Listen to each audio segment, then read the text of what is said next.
This is going to be one of the best days of your life. So I want you to congratulate yourself because you showed up this evening. I want you to congratulate yourself. Say, you showed up this evening. Because by the end of this session, if you remain the same, if you don't have any mindset shift, if you don't have any act you're going to perform after this, I would like you to chat me up and I'm going to compensate you with a 30 minutes one-on-one. That's how certain I am about today. I'm going to compensate anyone who doesn't get anything from this, or you didn't get anything that you are able to implement from this. Guys, whether you know it or not, you're building an operating system. You are running on an operating system. What if that operating system is false? What if that operating system is the reason you're not making that move you thought you would have made several years ago? And that's what most people's experience is. And we're going to be addressing that this evening. I hope everyone here has I hope everyone here has done their test. Is there anybody here that have not done his or test? Anybody? You've not done your test, you don't know your operating system yet. Is there anyone like that here? Okay. Okay. So let me assume everyone has done their test. So without further ado, I would like to welcome the first speaker of this evening, no other person than the mindset shifter, Coach Nikki. Coach Nikki, how are you doing? Please unmute yourself. Oh, sorry. I'm very well, Coach D. Thanks for having me. Yes, great to see you. This is your first time at Financial Operating System Bootcamp. Yes, so Really? I'm happy to be here. Yeah, yeah. And we cannot wait for that mindset shift, right? We've been waiting for this voice for a while.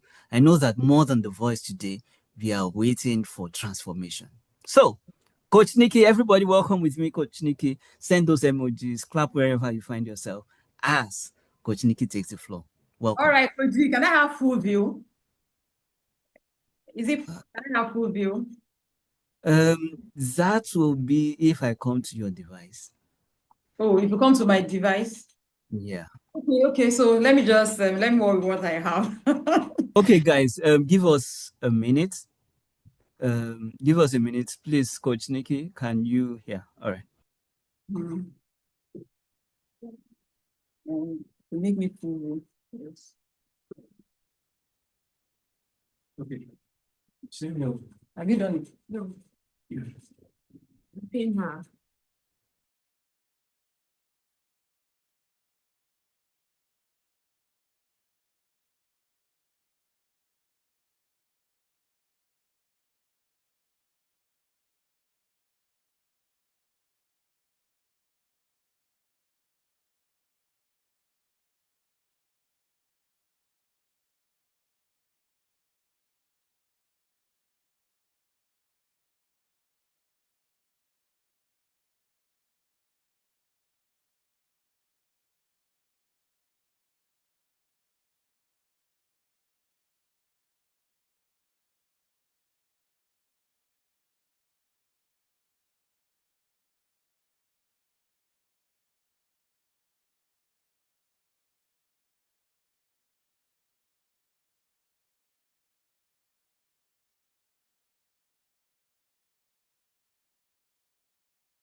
All right, I don't still have the full view, but hope everyone can hear me.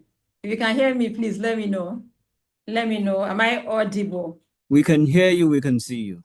All right. Okay, so I'll just make do with this. All right. So good evening, everyone. Hello, everyone, and welcome, welcome, and welcome to the Financial Operating System Bootcamp. It is so good to be here this evening, and I'm beyond excited to have each and every one of you on the call. Thank you for being here. Thank you for making out time to prioritize your growth. We do not take your being here for granted at all. Thank you for being here once again. We are glad to have you. Today's conversation is all about the financial operating system. In another couple of minutes, we're going to be having Coach D do a deep dive into the financial operating systems. He's going to be breaking down the financial operating systems. But in the meantime, I'm going to be talking about the mindset that powers each of the operating system. The mindset that fuels each of the operating system. It's quite fascinating for me to have to look at money through the lens of an operating system. Think about it. You know, just like a computer, our life runs on an operating system. Our life runs on an operating system. Every outcome you have, every result you have, everything that is manifesting in your reality as at now, they are a byproduct of an operating system, your internal programming. Whether you like the results you have or not, they are a byproduct of your operating system. The financial life, our financial life, your financial life, my financial life is no different. The financial operating system determines whether you will survive, it determines whether you are surviving with your money or you're succeeding with your money. What do I mean? Your financial operating system is going to determine how you process every naira, every kobo, every dollar, every cent that hits your account. And at the core of the financial operating system is the money blueprint. I'm sure you must have heard about the money blueprint. And for those that have not heard about the term before, think of it as an internal thermostat. And we all know what a thermostat does. A thermostat regulates, a thermostat controls temperature, right? But in the context of the conversation we are having tonight, the internal thermostat we are talking about controls our financial temperature. It regulates our financial temperature. And because I want us to understand how powerful the money blueprint is, because the money blueprint is a very, very broad, topic. And so if we want to talk about the money blueprint from now till 12 midnight, we will not still be done. But I'll just do a little digging. Into the money blueprint. So, and I'm going to define the money blueprints, and I'll take the definition very slowly, because if there's anything that I want, I want for each and everyone on the call this evening is to be able to understand the money blueprint, because it is the foundation. It is the foundation. If you don't understand it, every other conversation that we have at the financial operating bootcamp, you might not get it if you don't get what a money blueprint is. So a money blueprint is a subconscious. A money blueprint is a subconscious, deeply ingrained set of beliefs. A money blueprint is a subconscious, deeply ingrained set of beliefs that we have about money that dictates our that dictates our wealth accumulation. I'll go over that definition again. The money blueprint is a subconscious, deeply ingrained set of beliefs that we have about money that dictates our wealth accumulation. So for the person that is succeeding with money and the person that is struggling with money, what is the determining factor is the money blueprints. And so let me break down, those terms, even in the definition. I mentioned the subconscious, I mentioned deeply ingrained, and then I mentioned dictates. If you're paying attention to the definition, that the money blueprint is a subconscious, deeply ingrained set of beliefs we have about money that dictates our wealth accumulation. Subconscious. What is the subconscious? I'm sure it's not your first time of hearing about, that term, subconscious. The subconscious is actually a part of the mind. It's that part of the mind that operates below the level of conscious awareness. Our subconscious is the part of the mind that operates below the level of conscious awareness. So when you say something like, oh, I did it without even thinking about it, that's your subconscious at work. Or I did it unconsciously, that's your subconscious at work. It doesn't require conscious effort. It doesn't require conscious thinking. You do it without even thinking about it. And then I also mentioned in the definition, deeply ingrained. What does it mean for something to be deeply ingrained? It means for something to be firmly established, deeply rooted. You know, when something is firmly established and deeply rooted, what that should tell us is that this thing will be difficult to change. This thing, anything that is firmly established, deeply rooted, will be difficult to change. It will be difficult to remove. Just think of a palm tree in a nursery. And a palm tree, you know, a palm, is it palm, what do they call it? A palm plant? Because maybe in the nursery, it's not yet a tree. Let's say a palm plant in a nursery, and then a palm tree that is 15 years old. That is 15 years old. If you want to uproot the one in the nursery, like it will come off easily now. It's easy peasy. You don't even need to sweat it. You'll be able to uproot it. But if you want to uproot a 15-year-old palm tree, you might need to employ the services of a bulldozer. Why? Firmly rooted, firmly established, deeply rooted. It will be difficult to remove. And then what does it mean for something to dictate? It means that it controls you. Anything that dictates controls. Anything that dictates controls. So let's go back to the definition. And so having the explanation at the back of your mind or at the forefront of your mind, right?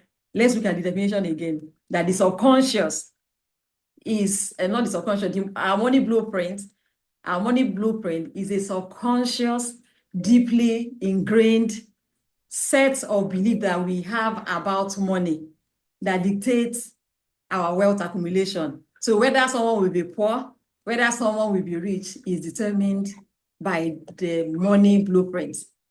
And the interesting thing about the money blueprint is that if you're 7 years and above, you're already, and I'm sure everybody on the call is more than 7 years or even times 2 or times 3, you know, of that age. So because before the age of 7, your money blueprint is already established. The programming has already happened before age 7. And they happen through 3 specific channels. What are those channels? The first one is verbal programming. The things you heard people say about money while you were growing up. That's the number one way you were programmed. The things you heard people say about money. The second one is modeling what you saw your parents or your guardians do with money, how they related with money, how they interacted with money, how they treated money. And then the third one is specific incidents. And the specific incident has to do with your own personal experience with money during your formative years while you were growing up. So we're already programmed, whether I want to believe it or not. Before age 7, our money blueprint has already been established. And every financial decision that we take or don't take is now because of our money blueprints. It's because of our money blueprints. And even though the money blueprint is already established, the good news is that it can be rewritten. The software can be, you can override the software. You can rewrite your blueprint because in the first place, the programming happened through learning, whether consciously or subconsciously. It happened through learning. And so if you're also going to do something about your money blueprint that is limiting your financial growth, you also need to unlearn and learn the financial blueprint that will support your financial growth. And that's what the financial operating system bootcamp is all about. Because at the end of this program, we don't just want you to have a new plan. We want you to be able to walk away with a new financial operating system that supports your financial goals. We want you to be able to identify where you are at. We want you to be able to know what the limiting financial beliefs are, or the limiting financial beliefs that you hold dear, that is limiting your finances. We want you to be able to challenge those limiting beliefs. I want you to begin to also to be able to start your journey to installing an abundance mindset. That's what the financial operating system bootcamp is all about. And now that I mentioned the operating, system, there are four of them. There are four of them, four financial operating systems, four financial operating systems. And it will interest you to know that your money blueprint is what decides which of the operating system you're operating, your money blueprints. And the first operating system that I would love to talk about is the reactive operating system. The reactive operating system. And you can already tell what that is from the name, reactive. Someone in the reactive operating system is reacting. You know what it means to react? To do something without, planning. To do something without planning. So someone who is reacting is not proactive. Someone who is reacting is not proactive. And the avatar for this operating system is the squirrel. And why the squirrel? The squirrel because the squirrel is only concerned about the nuts in front of it. The squirrel is only concerned about the nuts in front of it. It doesn't care about tomorrow. It's not future conscious. The squirrel is about, okay, so what do we have and how can we have it now? So when the squirrel is eating the nut, it does not remember that there's a tomorrow. And the people who fall, in this operating, who are, using this operating system are pretty much, like the squirrel. They behave like the squirrel. They don't think about tomorrow. They don't think about tomorrow. I remember there was a viral clip that I saw like a couple of years ago about a guy who had this, assorted meat and some things. I can't really remember. But what he had in front of him was a mountain load of food just for one person. Even three people will not be able to finish that meal. And what interested me most about the video is the voiceover. The voiceover that was saying, don't worry about my future. Any money where I see now, na enjoyment. Any money where I see now, na enjoyment. Don't worry about my future. I'll think about my future maybe tomorrow, maybe next year, or I can't remember the exact things that the person said. But like, don't worry about my future. Don't worry. And the people who fall into this category even have scriptures they are using to justify living a life of average, living a life of mediocrity. They will tell you, the Bible says, don't worry about tomorrow. I know that scripture too. It's in Matthew 6:34. Don't worry about tomorrow. I'll be sufficient for the day is its own trouble. Tomorrow will take care of itself. Why are you worrying about tomorrow? But there's difference between worrying and thinking. God did not say, don't plan tomorrow. God did not say, the scripture did not say, don't think about tomorrow. It says, don't worry. Because worry depletes your energy.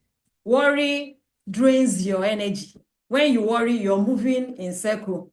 Because at the end of worry, you only multiply anxiety. At the end of worry, you only multiply anxiety because worry is not strategy. Worry is not a strategy.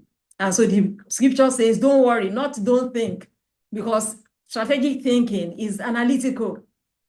Abi, with strategic thinking, you are able to get to an exit. You are able to get to, the next actionable step to take. But worry leads you nowhere. Worry leads you nowhere. That's why the Bible says, don't worry. But you need to think strategically. You need to think strategically. So the mindset of the people in the reactive operating system is survival and immediate gratification. For them, for the people in the reactive operating system, is all about immediate needs. It's all about, survival. How can we survive today? How can we survive today? Immediate gratification, as in they are blighted with the microwave mentality. They want to have it and they want to have it now. So even if they have, salary increments, it won't change anything about their finances in terms of, money they are putting in high yield savings or investment. No, nothing goes there because there is no savings account, right? There is no savings, there is no investment anyway. So even if there is a salary increment, they match up their lifestyle with their earnings. Every time there's a salary increase, you will see it. You don't need to ask them. You already see it. They will match up their lifestyle.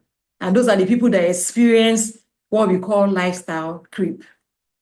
These are the people that experience what we call lifestyle creep because they're always matching their expenses, with their earnings because they have no plans for tomorrow. And what is the driving force? What drives the people in this operating system? What drives them is dopamine.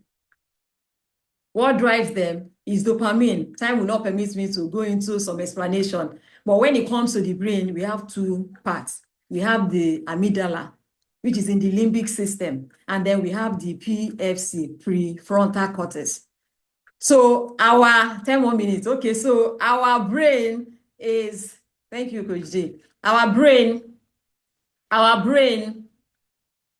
sorry. Okay, I can see myself now. So our brain is not programmed for success. It is programmed for survival. Our brain is programmed for survival. And so this operating system that we're talking about, the reactive operating system, this is the operating system that we have about 80% of the world population in. 80% of the world population is operating this system, reactive, because that's our natural factory setting. That's our natural factory setting. And so it's going to take a lot of intentionality to be committed to living a life that is not just about survival and immediate gratification. And so because of our time, I'm just going to go to the next one. Of course, I've established that it's dopamine that drives the people in this, using this operating system. So when they are happy, they spend money to celebrate. When they are sad, they also spend money to feel better. When it comes to tomorrow, as far as they are concerned, when tomorrow gets here, I will attend to it. Then the second operating system that I will be talking about is the accumulative operating system. Is the accumulative operating system. And this one, the avatar we use for the accumulative operating system is the beaver. The beaver. And the beaver is such an interesting, animal. And the reason we're using the beaver is because the beaver has understand the concept of the dam. The beaver understands the concept of the dam, which is holding back resources to create a safety pool. A beaver understands it. A beaver is always accumulating. A beaver is always accumulating, always gathering. And what is the mindset of the beaver? The mindset of the beaver is conservative and defensive. Conservative, let's not, they are saving, because their internal narrative is is work hard, save hard, and don't touch the pie. Work hard, they are working hard, they are saving hard, but they are still telling themselves, don't touch the pie. We have to keep accumulating. And these people are usually people who are operating this system operate that way mostly because of trauma.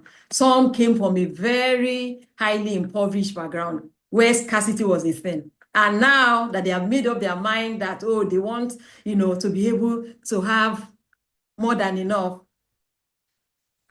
But because their mindset is that of, that scarcity mindset, because their mindset is still, that mindset of, let's just have, more than, let's just have, not really more than enough, but let's just have something that at least we'll be able to take care of us so that we won't go back into lack. So they're always saving. And so even when there's an opportunity for them to invest their money, they will not take that opportunity, because what if we lose our money? What if we lose it? So it's always concerned about, because if you look at the beaver, it's constructing dams and creating still ponds. At the end of the day, it is not allowing water to flow. And because it's not allowing water to flow, it causes flood in its environment. And before you even know it, even the dam and the still pond that the beaver has constructed will be washed away in the event of a dam or a storm that affects, the structure of the dam. And so as far as the beaver is concerned, let's just continue to work hard. Let's continue to save. Some people are like that. Don't touch the pie. And the strategy they are using, even though they want to build wealth, but the strategy they are engaging cannot allow them to build wealth, because their strategy is deprivation and restriction. They're always depriving themselves. They're always restricting themselves. They're always restricting themselves. They are averse to spending. They are averse to spending, or spending averse. And what do I mean? Even when they need to spend on a need, not they want to, when they need to spend on a need, they won't still spend on a need because of that fear, because of that, scarcity mindset that what if we lose everything and we go back to where we're coming from. And so quickly I move on to, the ego.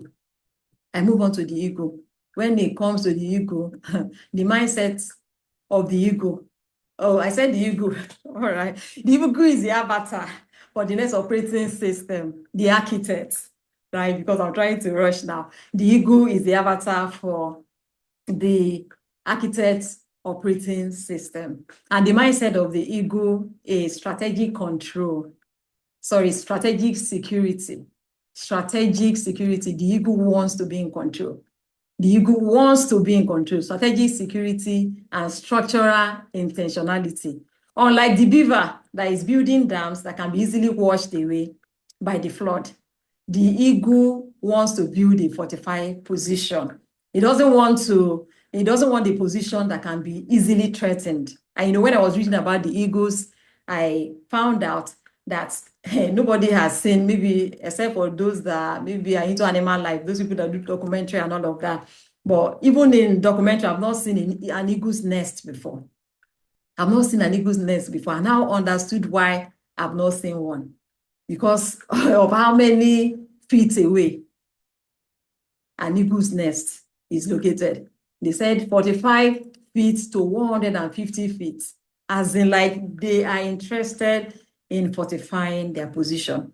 They want to stay so high that they are untouchable, they are unshakable. So for the eagle, it's all about, if you want to grow where to, your foundation has to be unshakable. Your foundation has to be unshakable. Because of time, I will not be able to go into more explanation for the ego. But one thing about the ego is, even though it has high level security, it has not yet mastered multiplication. High level security, but it has not yet mastered multiplication. And then to the final and the most advanced operating system, systemic operating system. This one is the Oga Pata Pata of them all, is the boss. Is the boss. So the spider is the avatar for this operating system. And the spider shares the perspective of the ego, but it doesn't stop there. The spider adds another layer, which is leverage. For the spider, it's all about leverage. So the mindset of the spider is geometric expansion, multiplication, exponential growth. And that is how wealth is built. The mindset is geometric expansion.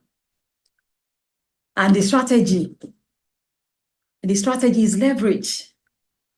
The strategy is leverage. So the people who are operating this system are not asking themselves, what do I need to do more? They are not asking, what do I need to do more? It's not about doing more for them. The question they are asking is, what I already know to do, what I'm already doing, how can this thing continue without me? System-minded. They have put system around the things that they do. And, this example that comes to mind is one time, I don't know whether, I can't remember what it was that Otedola was doing. I don't know whether it was his birthday or maybe just went for vacation. And then I think it was cruising. It was going from one country to the other, ordering Zigelato, what's that ice cream, or something that, was quite popular back then. And there were people that were like, go back to your business now. A businessman that is just gallivanting around, go and sit back and all of that. And I love his answer. He said he has employed competent people to take care of his business. He has employed competent people to take care of his business. Why does he need to be physically there? There is a system in place, and systemic system, operating system. It is important that Please, I pause right. important. Please, can that person mute? Okay, so it's important that you put a system, you put a structure around the things that you do, so that at the end of the day, what you already know how to do, we need you less. And so you're not just earning solely on your own effort, your own energy, your own resources. You are leveraging the resources of other people, their time, their money, and their energy. And because of time, this is where I draw the curtain so that Coach D can come over and roast us tonight. All right, Coach D, over to you. All right. Thank you, Coach Nikki. That was awesome, awesome, awesome, awesome. So Coach Nikki broke down the 4 different operating system into the mindset. Okay, that's powerful. I would like to know, what have you learned today before we move into the next stage? What have you learned? What was profound for you in that session? Okay. First of all, I appreciate Coach Nikki. Put those hands together. Put those beautiful hands together. Send those emojis. Let her know she did a good job. So, what was profound for you? You can drop it in the chat and then we will read it. Oh, thank you, Benita. Thank you. All right. So let's. What was profound for you? You can share. You can also drop in the chat.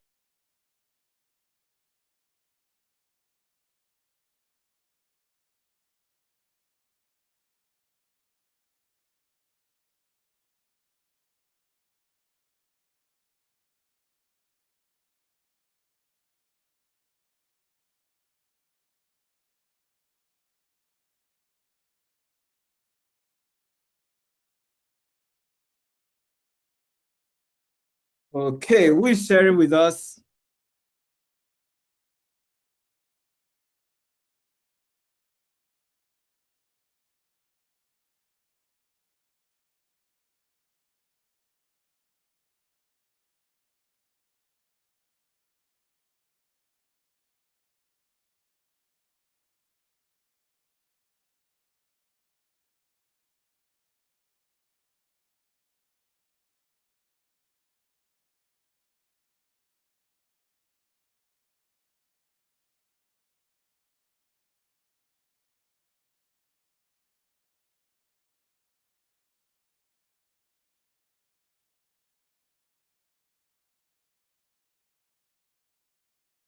Oh, sorry, I didn't know I was muted.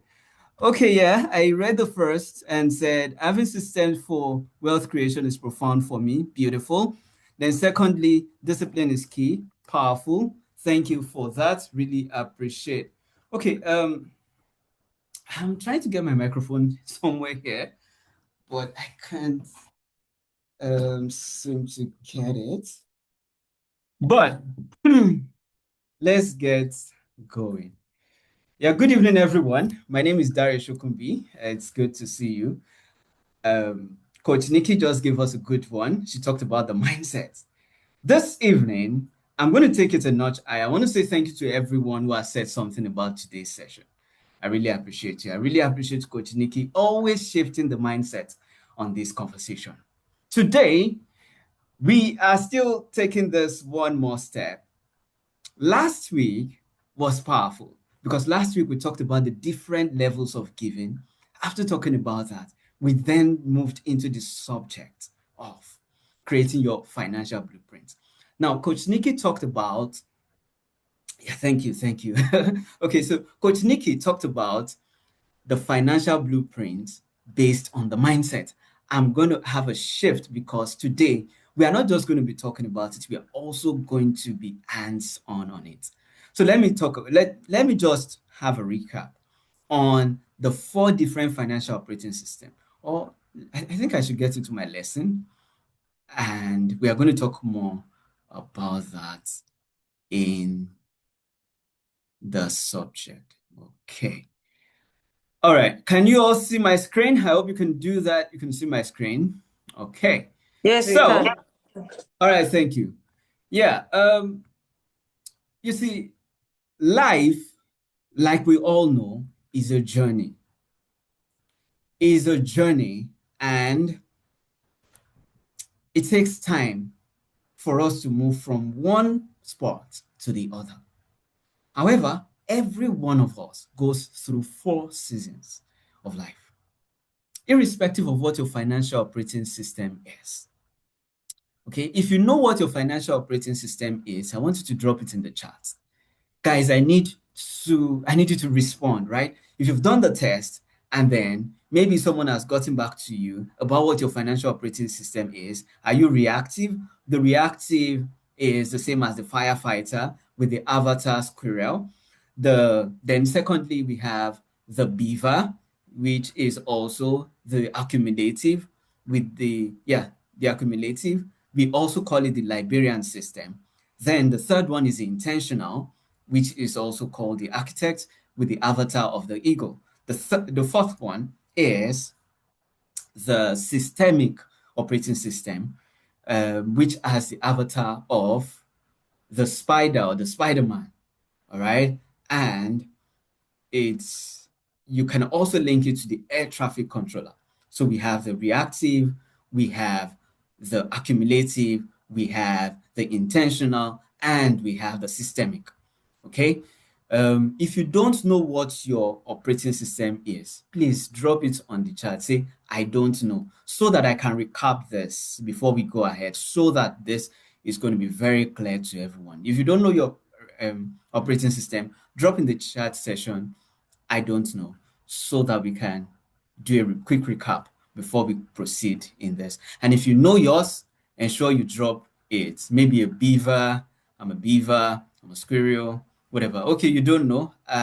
Deyanju Okoko. Wells, I need like 3 people. If I find 3 people, then I explain. If it's only 1 person, we'll just send you the link and then you do the test. Okay. Oh, even though in the course of this program, you will get to also know, I would try to still draw more lights. Okay, so there are 4 seasons in our life. Every one of us goes through the 4 seasons. Okay, Benita says she doesn't know. Okay, so I have 3 people. All right, so let's do a recap. Okay, so the first operating system, which you call the reactive financial operating system, I'm going to just talk about this in the light of the way you manage your money. So in the reactive financial operating system, I'm also expecting that those that know theirs to drop it. It's going to help. Let me be sure, okay? Because I know not everybody here. I mean, everybody here. Many people here tends to know theirs. So the reactive financial operating system is it's a set of people who, whenever they make their money, they spend all their money. You don't know what happens to your money, but everything goes. Whenever you have a raise at work, what happens is everything just goes. Everything gets spent. Okay, that's a reactive operating system. And then the avatar for that is a squirrel. A squirrel spends everything. Like Coach Nikki said, it's more particular about the nuts at that point, the nuts that he has access to at that point. That's the reactive operating system. Then the second one is the accumulative operating system. The accumulative operating system has only 2 buckets. 2 buckets. It spends money and then it saves money. Those are the only 2 things that you do. So if all your money is going into savings, okay, I mean, one part of your money goes into savings, the other part is being spent, then you are running on the accumulative operating system, and your avatar is the beaver. Okay, I can see Eunice there. Thank you for always responding. Yeah, the beaver. All right, you always spend one part and then save the other part. You could have millions in your account saved. You don't want anything to touch it. Okay, that's the second one. The third one is intentional operating system, which we can also say, is the architect. So this one sits down, they plan their finances, they have at least four buckets in which their money is going into. Meaning they save for emergency, they spend, okay, on their needs, they spend on their wants, and they also have investments, okay? So they have at least four pockets. They plan their finances. They have financial goals that they are pursuing.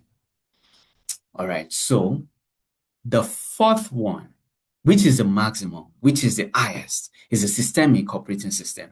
With the systemic operating system, it's quite different in the sense that the systemic guy creates systems around his money such that, one, they earn from more than one stream of income.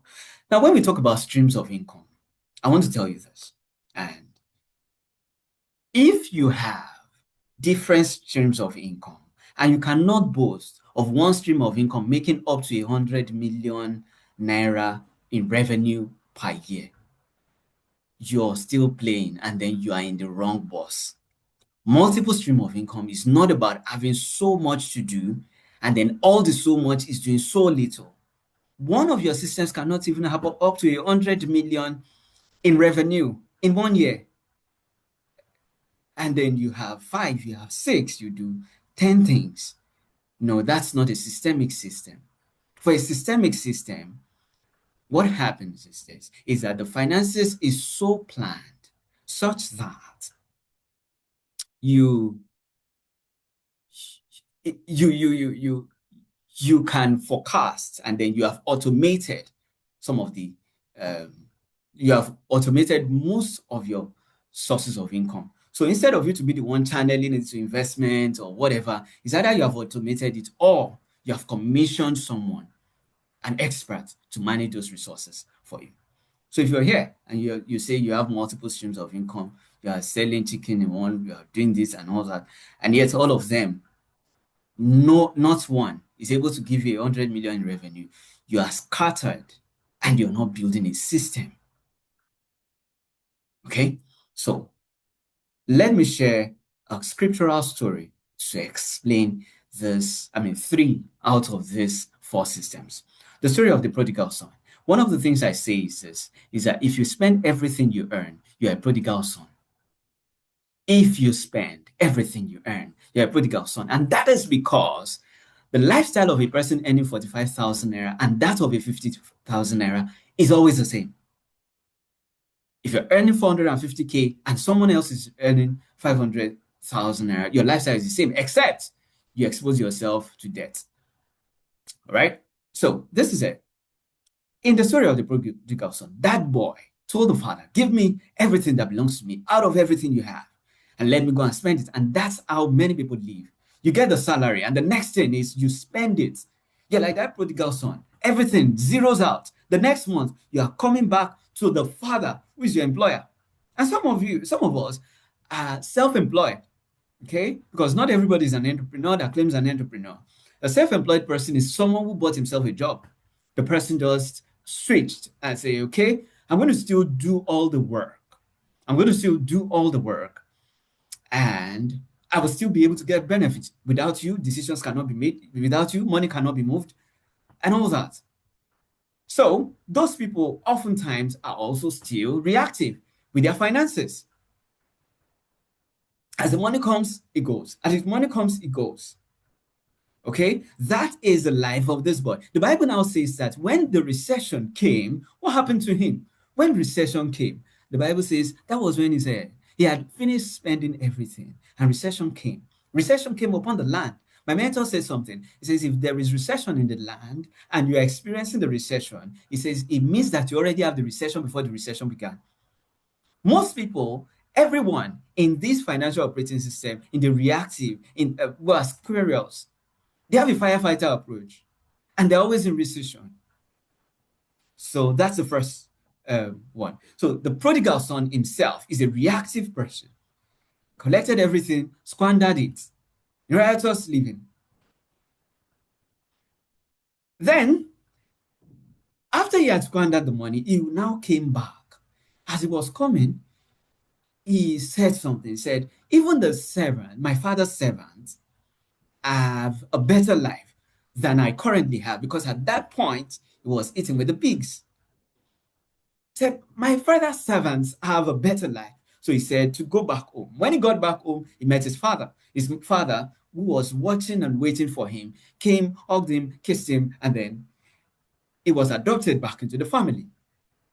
Then his elder brother came and said, what's happening at home? And then the servant said, oh, your brother came back and your father is happy about it.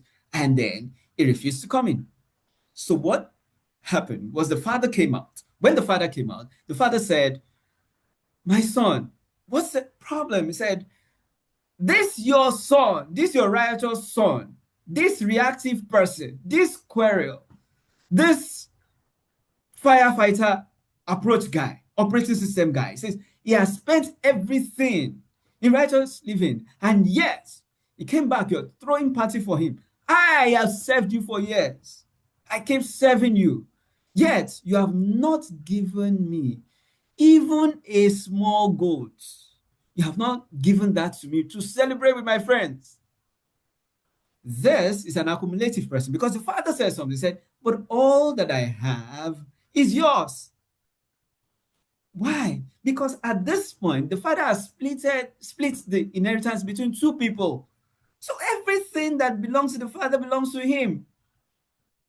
So most people who are accumulative, like the second son, they keep a lot of chunk and they pile up the chunk, and maybe, and then they don't consume it. They keep watching it. Oh, my savings has grown to 10 million, to 20 million, to 50 million.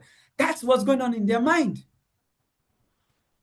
But it was the accumulative part type. It wasn't, it didn't belong to you. You cannot kill a goat. And that's why someone will come and say, oh, my great-grandmother has just risen from the dead. We need to do whatever. And then the person says, oh, he doesn't have anybody to help him. Last week, I talked about the 8 types of giving. So if you were not in that class, ensure that you watch it. 8 types of giving. Because most people feel that giving is just about money. And the highest type of giving has little or nothing to do with money. Because it is the giving that makes charity irrelevant. You can go and watch it, okay? You can request for it in the group, and then it will be sent to you. I will tell them to reopen it for you to access. That's the second guy. So he was the accumulative guy. Then the third person in the picture, the father, was an architect. He had the source of income. And that source of income was able to produce and reproduce and reproduce. And at that point, he had built it such that it was a system. So this was an architect, which I call the intentional operating system, which had graduated to becoming a systemic system. There are many people in the scriptures that ran a systemic system. One of them is King Solomon. One of them is King Solomon. He says that you invest in 7, you invest in 8. That was his method. And then you can see in the story, he has time. He has so much time that he could marry 1,000 wives like they say. Father Abraham also ran a systemic system. So as a Christian, you have no reason to say that you are not going to run a systemic system. But at least, if you are in the reactive, you should spend everything you earn now. Your next step is to move to the accumulative. If you're in the accumulative, you save, you have a large bucket of savings. The next step for you is to move from there to the intentional, where you can have a plan for your finances, where you can have a vivid plan for your finances and you can execute. And you're not just having a plan for your finances, you have at least 4 buckets. I'm going to talk about the 4 buckets today. I hope you're with me. I hope you're listening. I hope you're getting this. Is this making sense? If this is making sense, at least give me a thumb up. Let me know that I'm doing a good job. And then the last one is a systemic system. Okay, so guys, irrespective of any of the systems you run, even whether you know it or you don't, Oh, thank you. Okay, whether you know the system you run or you don't, you are going to live in 4 seasons. What did I say? I say you are going to live in 4 seasons. There is nothing you can do about it. Some people have, most of the people on this call have passed the first season of their life. So let's get talking about it. The spring season. The spring season is when things are beautiful. You don't pay the bills. How many of you remember those times in which you had no bills to pay and all you do is wake up, turn on your bed and say, I'm hungry, and then somebody does that for you? This season is often between the ages of 0 to 21. Somebody's paying the bills. At that season is when my mentor says that at that age, when you were a child, you look like your parents. He said that now that you're older, you look like your decisions. Springtime. Everything is rosy. You even at that time, maybe you're saying that, oh, my parents are not doing enough. They are not doing this. They are not doing that. There is this proverb that the Yoruba says. It says that a piglet that asks the mom, why is your nose like this? The mom will say, wait, you're on your way to discovery. So the springtime, every resource comes to you. Now, when you're in the springtime of your life, the most important investment you should make is investment in knowledge. And that's why in some countries or some states, it is mandatory that every child is educated. The most important is education in the springtime of your life, between 0 to 25. The next is the summer. The summer is a season of hard work. Summer is when you put your back to the work. At that time, there's a lot to do. You're making the money, okay? Now, at this point, the society expects that you're raking in the cash. Your life is different.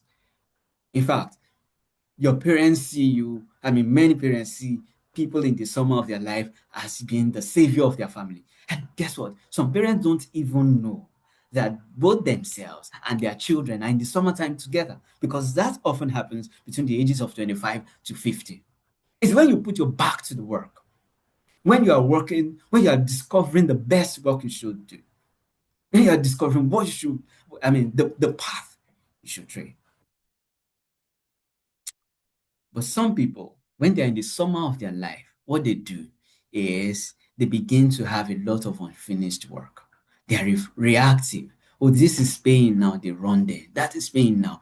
This is when you build solid competence and you invest yourself in work. Okay? The summertime of your life. The next is the autumn. Autumn is the harvest season of life. This is often between the ages of 50 and 75. Autumn.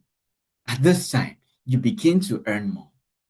At this time, you move into the managerial levels, and life is a lot different for you.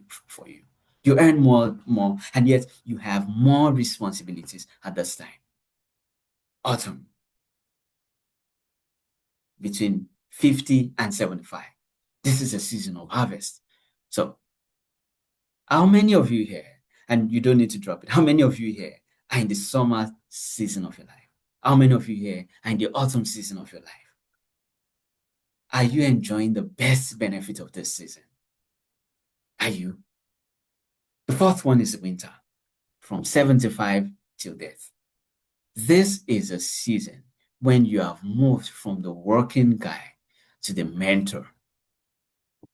At this period, you give oversight. You are still relevant. The market still needs you because you have gone ahead. You have built systems, and then your responsibility is mentoring. 75 and above. Does it mean that if you have failed to plan in the summertime of your life, does that mean you have failed totally in life? That means, let's assume that 25 to 50, you are working and you still cannot get the benefits in 50 to 75, doesn't mean you have failed to know. And that's where this is quite different, because you can always rewrite your story. And the truth is, if you've worked till 50, right? If you've worked till 50, there is still hope, because you can now achieve more faster. But then you cannot rely on the system everyone runs on. You have to rely on a different set of rules so that you can be faster to get to that place. So let me show you how each of these operating systems responds to seasons. The reactive. So the reactive guy, during the spring season, that's when this guy was being raised. Most times, most reactive children were raised by reactive people. They were raised by reactive people. If your parents are reactive, like Coach Nikki said, that you get your financial blueprint from your parents most times. So if your parents are reactive, you would likely be reactive with your finances. So at that point, they were given the rule: go to school, get good grades, get a job, and save the family. Their responsibility is to save the family, so they have to react to the family whenever the call goes. The reactive. So, and today, many people on this call might also still be raising their children as reactives. Go to school so that you can get a job. So that is to go to school, get good grades, so that you can get a good job, so that you can build a family. And some people will back it up with this and say that what is Ogete? Is it squirrel? Interesting. Okay, I think it's squirrel. Or except somebody understands your Bible term. We say, when a squirrel grows, it begins to suck from the breast milk of the child. These are warped understanding, because God never created the world to work or function that way. The fathers of faith were people that transferred blessings and not people that transferred liabilities. So in the springtime, the child can go to any house school. And then the summertime is when the child becomes the investment. Something happened a couple of years ago that broke my heart. So there was this lady. She worked in my office. I think she was still in her early 20s. And then her mom, obviously, she gave birth to this girl as a teen. And at that time, when this girl was in her early 20s, she had given birth to a child. Then at that period, this girl was basically struggling to get a job. So she landed a small job, and then we began to have conversations. It broke my heart, because this 23-ish girl, whose mom was less than 40, was waiting on her. And this girl just got a job. I think the job was about 20,000. Was waiting on her for her to feed her, to ensure that the rent are paid. How can you be less than 40 and you have resigned on life? This is reactive. So at summer, they begin to work, they begin to labor so that they can build their parents. They have been so blackmailed that they feel that, oh, at this time, my first work is to focus on my parents. And guess what happens? They begin to do that. They begin to sort everyone except themselves. They can never build wealth. Because this is the question. If parents say that, oh, go to school, get good grades, get a good job, and build a family, why didn't they do it? Why didn't it work? They say, okay, because of you, I could not go to school. That's not the reason you didn't go to school. That's not the reason. It's because you are reactive to life. So in the summer, this child begins to labor and sorting everyone else. Even the child begins to relegate himself to the background, because this is supposed to be the time to begin to build wealth. But that has been thrown out of the window. And this child begins to believe that someday it will work. At the autumn season of the reactive person's life, what begins to happen is it begins to have more work. At that time, maybe the parents at this point are even having health challenges, and then they have to pull through. Sorry for that. 1 minute, please.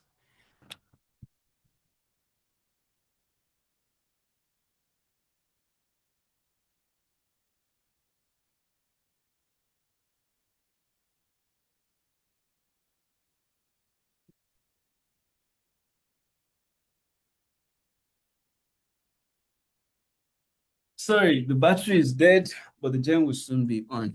Okay, so at the autumn season, this child is still working for every other person except himself.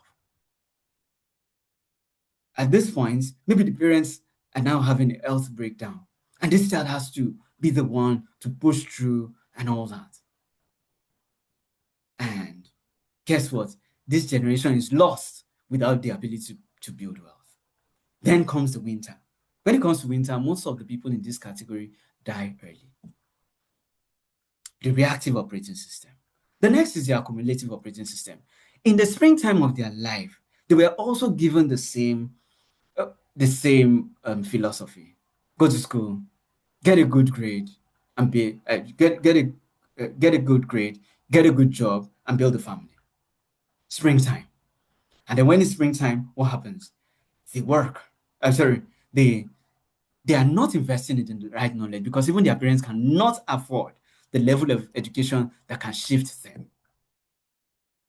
So now, for people in the accumulative, most times, they are either raised by accumulative parents or they saw something wrong and then decided to be accumulative. I don't want to end up like my parents. So they got this person that taught them this philosophy that, okay, when you save, your life is going to be better. Like I always say, the last time savings made a lot of sense was before 1971. At that time, savings made sense because our currency was backed by gold.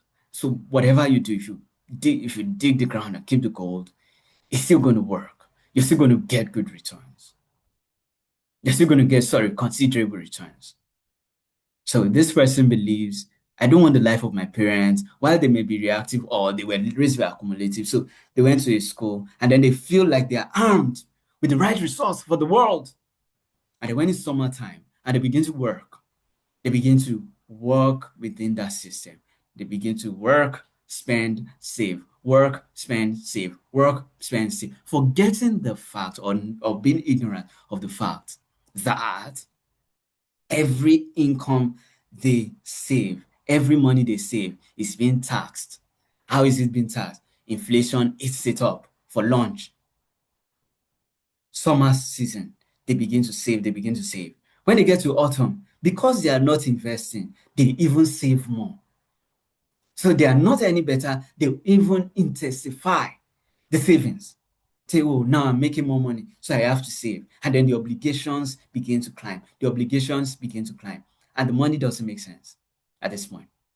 That reminds me about this story that I've shared once. There was this protest by police pensioners who said that, okay, when after serving this nation for years, the only thing the government could compensate me with was 2 million naira. And 2 million naira does not make sense. 2 million naira. But they have forgotten that 30 years ago, when they started serving, 2 million naira made sense. But today, it doesn't make sense. And that took me to remember what happened within my estate. I was living in that area for a while. But in my estate, as at the year 2000, a plot of land was being sold for 1 million naira. Sorry, 1 minute.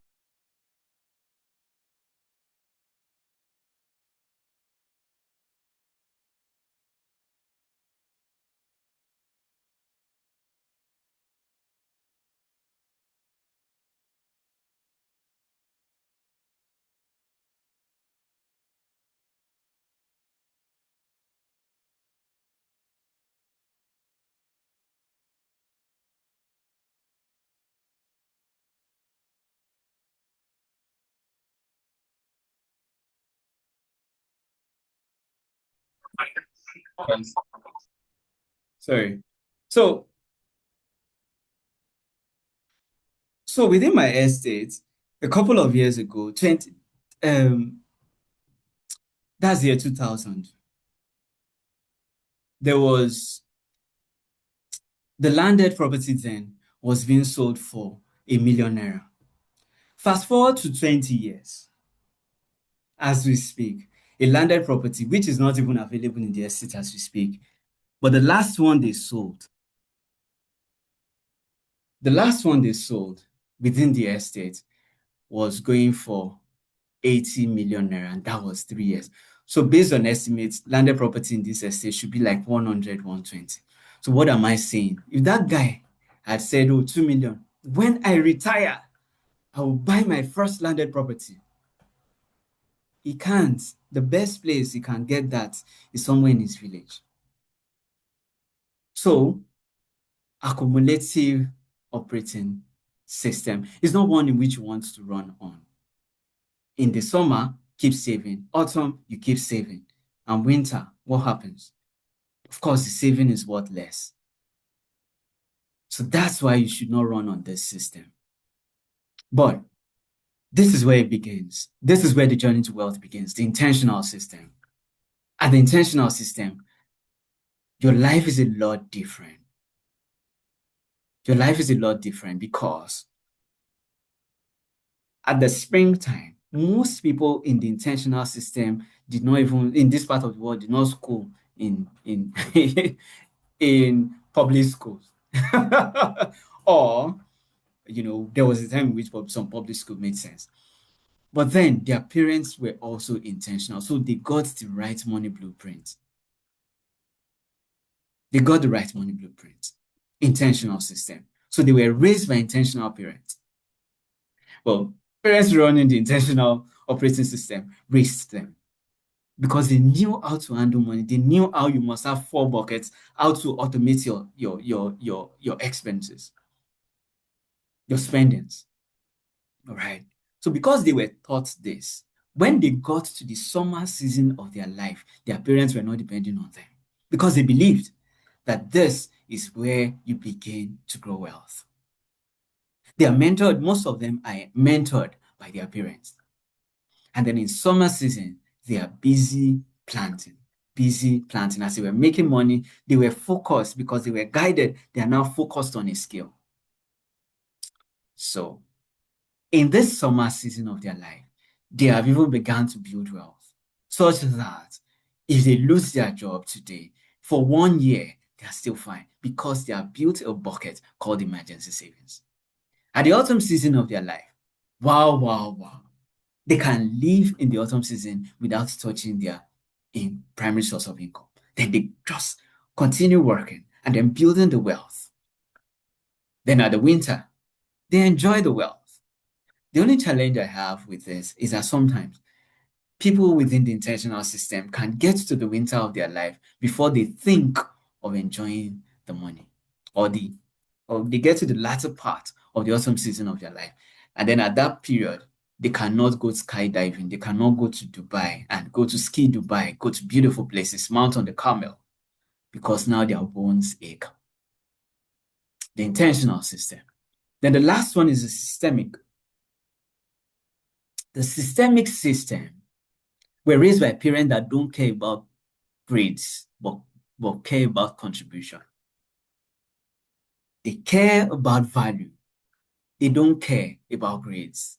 Is it like the children should not make good grades? No, because most of them go to the best schools. Because their parents understand the importance of education. They also understand that not all education are the same.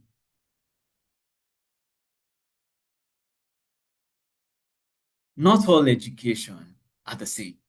They also understand this. So they send their children to the best of schools. And after that, when they begin to work, they are working to create value and to learn in the summer season of their life. No pressures. Their bills are sorted. The issue is not the bill. The issue is the mental adjustment that the workplace gives them in the summer. And by the time they get towards the end of their summer or into the early autumn of their life, they begin to move into managerial role in a system that had been created by their parents. And guess what? In the winter season, they have added that same resource to their children. So the generation is about legacy. So guys, If you are not going to build an intentional or systemic operating system for yourself, build it for your children. Why don't you be the back on which these children will run or will stand, and then they will say, we stood on the shoulders of giants. We did not get here by our strength, but by people, by soldiers, by giants that watched over us for us to become it. Systemic system, intentional system.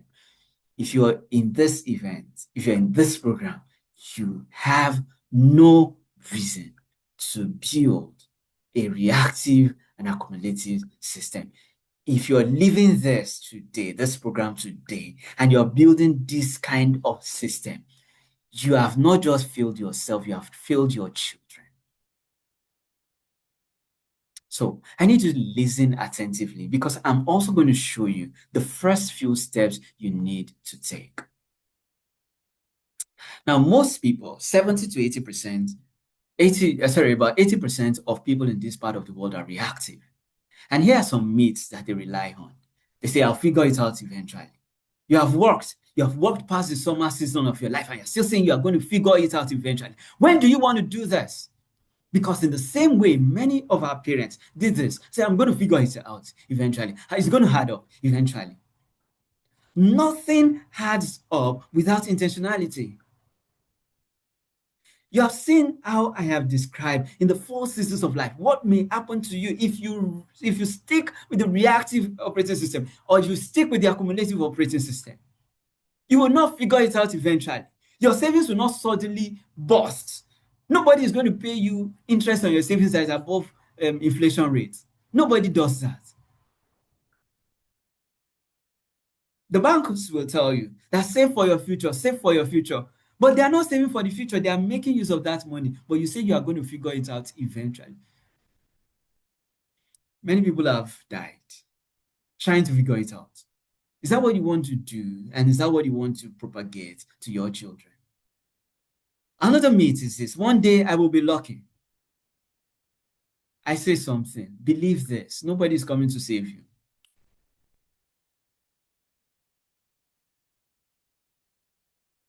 I have asked people, I said, if you have a billion naira today, what will you do with it?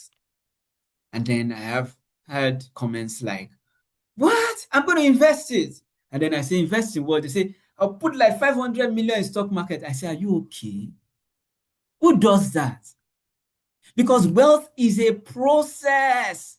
And that's why you don't have the knowledge. Most people think they will be lucky because they dump their money in stock.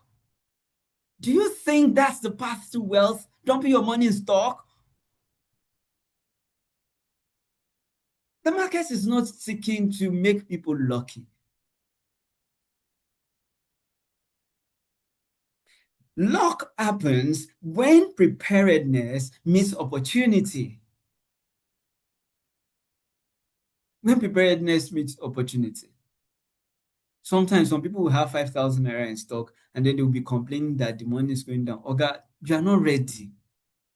What you are looking for is luck.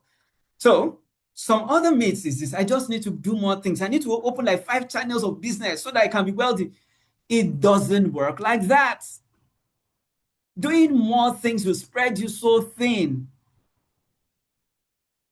In fact, someone focused on one and knows what to do and how to do it is going to grow better than someone who is focused on 15 things. Say, I'm selling matchstick, I'm selling grocery, I'm selling this. I don't get. Doing more things has never paid off. Because this is what most people that do more things do. They have not learned the process of growing one so well. And like I said, if your business is not making up to 100 million revenue in a year, you really don't have an opportunity, you don't have a reason to go and open another factory. I'll do it alone and shock the world. Okay, you'll be shocked. You cannot build wealth alone. I'll do it alone and shock the world.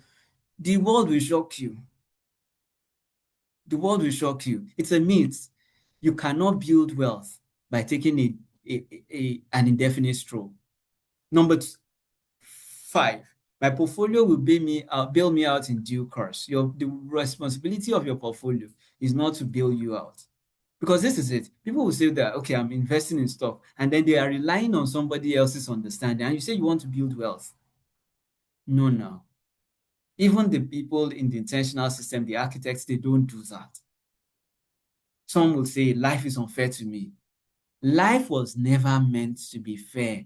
Life does not play a fair game. Life is meant to be just. What does being just mean? To reward you with what you deserve. Whatever you are getting right now is what you deserve. I am so sorry.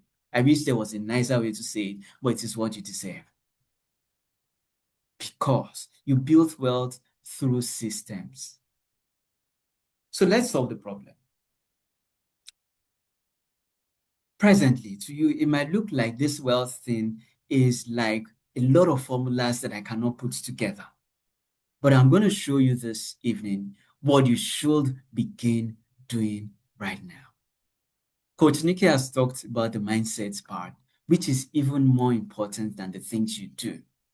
I'm also going to show you why most of the things I said today, you will get you excited, but you might get to a place in which you get hooked. Are you ready for this? Okay. So let's take this quote. Have you heard about the Kidlin's law? Not kidney. The Kidlin's law. The Kidlin's law says if you can write the problem down clearly, then the matter is half solved. If you can write the problem down clearly, then the matter is half solved. Sometimes some people come to me and say that, okay, I'm not sure of what to do. I'm in debt, I'm in this, I'm in that, I'm in this, and my head is just jamming everything. And then I tell them, I say, go sit down and write it down. Write down how much you are owing, who you are owing, how much you earn. And guess what? As they begin to write, it begins to get clear to them what they should do about it. Whenever anybody tells me they have a goal, I tell them, write that goal down. Why? Because clarity will begin to come when you take that pen. Most people's financial plan is in their head. Is in their head. If you can write down the problem is half solved. So, what if you go beyond writing it down to writing down the problem clearly, to writing down the solution? That's what we're going to do this evening. I'd like you to read what is on the screen. Read what's on the screen. Sometimes God closes doors because it's time to move forward. He knows we won't move unless circumstances forces us to. For many people here, circumstances has been forcing you for growth, but you have refused.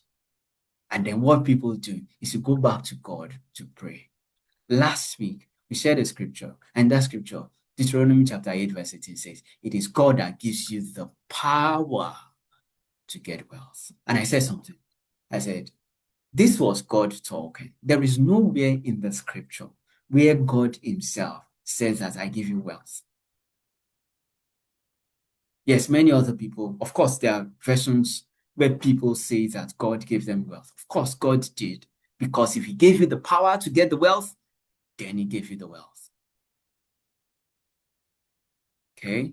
It's just like you have, okay, the example comes to my head, it's quite funny. So it's just like something happened, you're about to be robbed, and then someone had given you a gun, and the thief pointed a gun at you.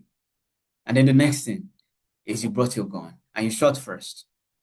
No, you didn't kill the person. Maybe you just stabbed the person's leg or the hand.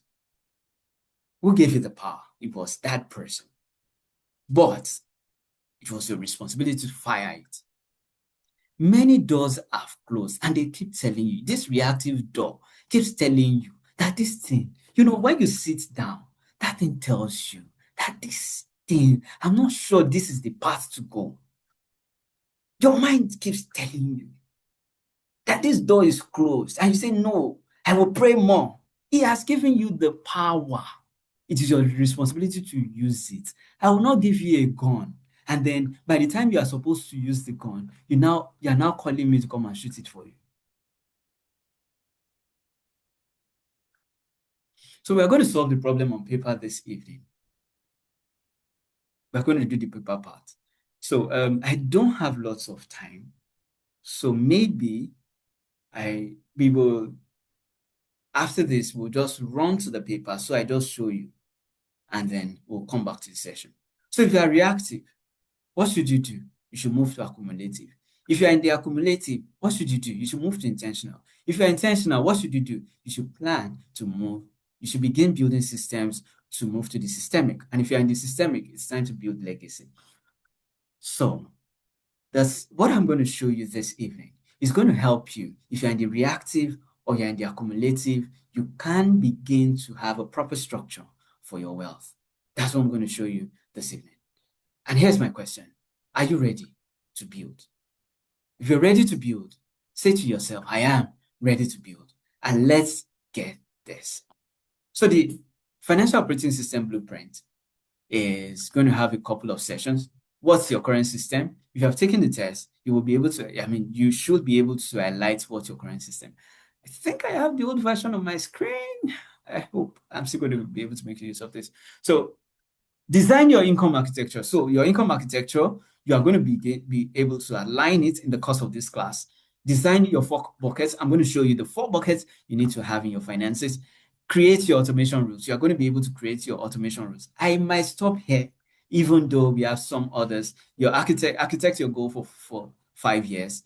Create emergency protocols and review. So I'm going to stop at the 4th because I believe this is the basics. The other ones, if you join the program, I'm going to talk about, you're going to be able to fill up the others. So let me go to this. All right. So you can drop a message on the group, or you can request for a copy to this, for a link to this, so you can download it. So here's a sample of the financial operating system. So the first part is your current system assessment. If you have done the test, make sure you do the test before filling this. The test is more important than just the description, because there are people that have been misled. Or maybe they didn't hear something and then they give themselves one operating system that they are not supposed to give themselves. Make sure you do the test. If you don't have the test, request on the group, ask for the link to the test. Financial operating system version. So if you're a firefighter, a librarian, you just tick and your operating animal or avatar. Sorry, this is the old version. The old version has avatar: squirrel, beaver, spider, eagle. You just tick. This is still the old version. Part 2 is where you have the income architecture. So you're supposed to write your primary income. Okay, what's the source? Okay, let's say a salary, then you write salary, monthly, how much you earn, you write the amount in naira. Okay, then your secondary stream, for those that have more than one stream of income, you have a job and you have a side hustle, like people will say. I don't like the term, but you have, because I think side hustle make people not take business serious. That term, side hustle, make people not take business serious. So what's the source? Okay, I sell chicken. You write it there. How much do you make monthly? Now, nobody should ask me a question of how you would get how much you make monthly. Such people should even pay, because it means you are not recording your expenses. How do you want to grow? Sorry, you're not recording your income. How do you want to grow? And that's why when most people come into our circle, the first thing we say is this: begin to document your income and your expenses. So let's go to the 4 bucket allocation system. This is one of the most interesting part.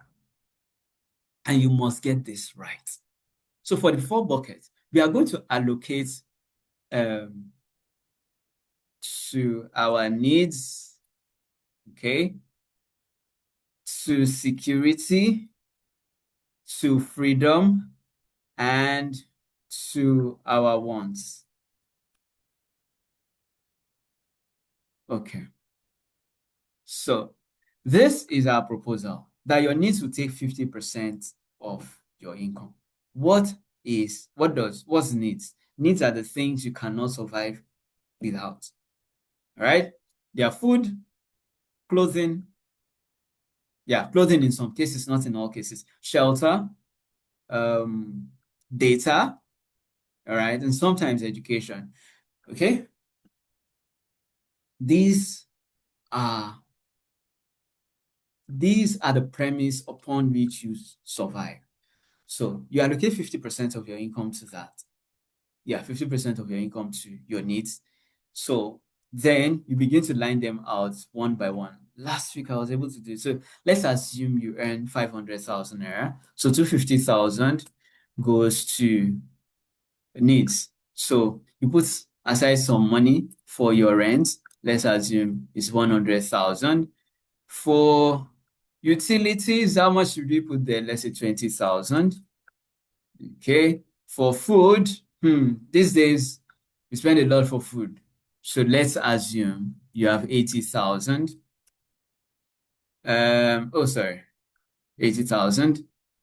Then for transportation, let's assume you have 50,000. So your healthcare, let's also assume you have an HMO handling that. So you put 20% in your security. Now, most people are not able to invest because they don't have security fund.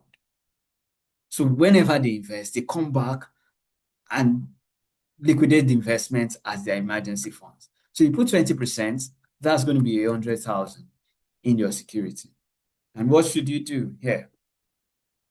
Okay, so let's assume that security, so you put that 100,000, sorry, you put, say 80,000 in your emergency savings. This is current. Current means how much do you currently have in your emergency savings, and then 20,000 in insurance. Okay, so another 20,000, 20% here will be 100,000. So what should you do? This is buying yourself some freedom. What should you do? You invest, let's say you invest 40,000 in what kind of assets? Let's say a mutual fund or an ETF. Then in education, you say, okay, I'm going to invest 30,000 in education. What is this 30,000 for? Okay, let me pay for the financial accelerator, architect accelerator program. I'll pay 30,000. Okay. So, and then your business, I don't know what the business is. Okay, or whatever the business is. Now, of these three elements, which of this is the most important element in your freedom? Can someone want to guess?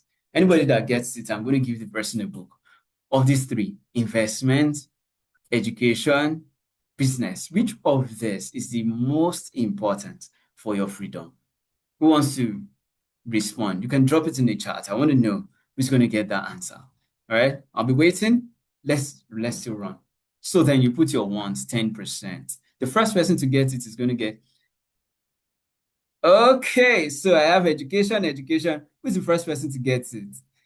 Oh, sorry, I've scrolled so far. Okay, Adeyanju Okoko, right? Okay, so Adeyanju Okoko, you were the first to get it. So you're going to do this. Are you in the group? If you're in the group, go to the group and drop education. If you're not in the group, send to the email address. Okay, send to the email address education. So we are going to send you the ebook. I want to say congratulations. Every other person that answered, you did a good job. Education. I have smart people here. Oh, Edith, Wana, you're here today. Beautiful.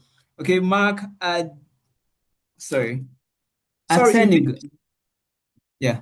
Sorry? Sir, it? are you sure it's Adeojo, sir? Adeyanju Okoko. That's what I see here.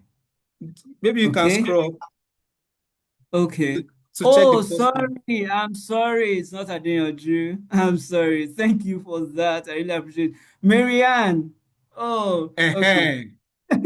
All right. Thank you, Kachi. All right. So Marianne is my personal person. So I'm going to give her, and I'm still going to give her Adeyanju because this is first time here. Or let's do this. For the 4 people that dropped, drop in the group, drop in the group education for the 4 people. I'm going to give you an ebook. Okay, for the 4 people. Adeyanju says is not in the group. So Adeyanju, do you have access to the email address? Okay, let me get you. Let me see if I can. Oh, is what's her name? What's her name? What's her name? Oreoluwa, are you here? Yes, sir. Good evening, sir. Okay, so good evening. Ore, please drop the link to the group for Adeyanju. Let him join the group. Okay. All right. So the 4 of you get a book. Just drop education, and then we'll be fine. Okay. So your wants now gets 10%. Kachi, thank you, but you're not getting a book. All right. So the wants gets 10%. Okay. Wants gets 10%. What's wants? Your snack. Okay. Your daily snack. Eunice, you came late. All right, so yeah, your daily snack, you want to do something for yourself this week. I mean, that goes into your wants. At least some people have worked throughout this year. Throughout this year, these 2 beautiful months, and then you've not bought anything for yourself. I mean, okay. So then your automation rules. Automation is very important in the journey of wealth because your money needs to have a mind of its own. Your money cannot run on your mind. Your willpower is so weak to be able to strengthen your financial discipline. So you should automate. All right. So let's put some rules. Okay. So let's assume if salary hits your account today, then 250,000 should be allocated to your, what's that again? To your needs. To needs, 100,000 to investments, and all that. Okay. So then let's say that's the rule there. Then another automation rule. You can even state the rules one then the other. Another automation rule could be that if 40,000 is allocated to investments, then what should you do? What should the system do? Transfer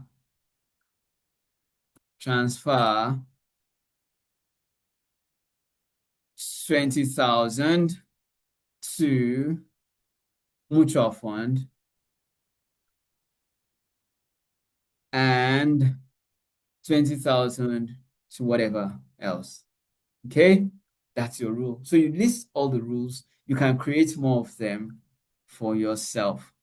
So you then have the goal architecture. I'm not going to be able to go through this because we still have a lot to cover and we are running out of time. So you have your goal architecture and all that. You can even see this in the previous class.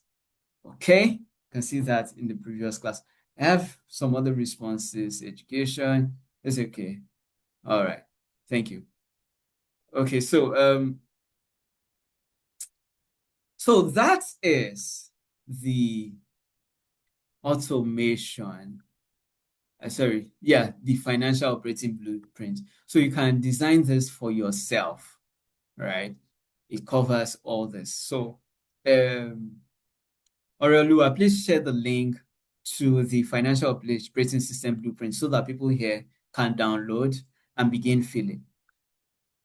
Okay, can be. And if you have downloaded it already, you can start filling. Should I give you time to fill it?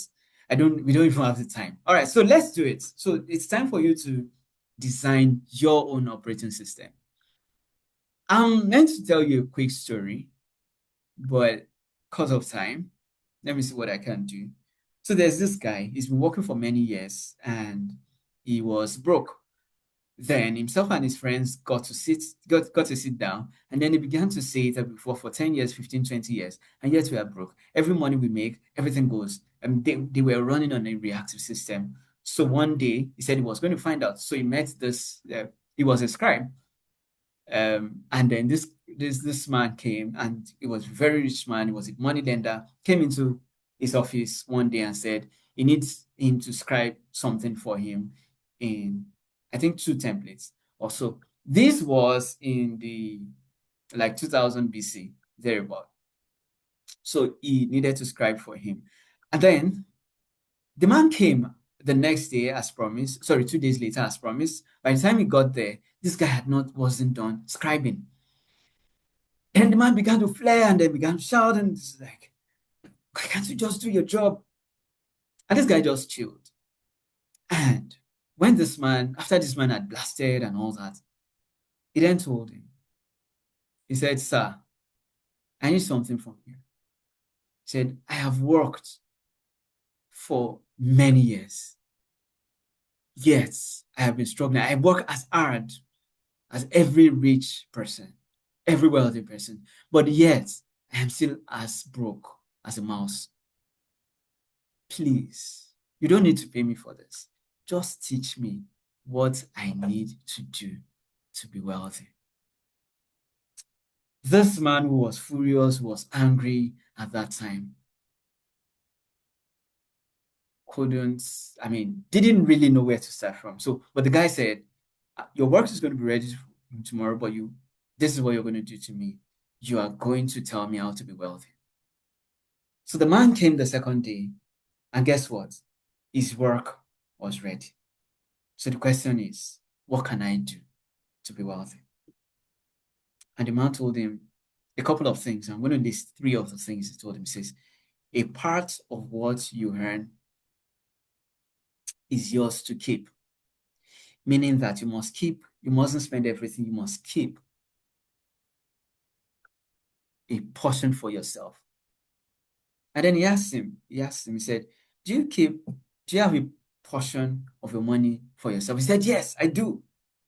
He said, but you pay the shoemaker, you pay the landlord, you pay every other person, but you don't pay yourself.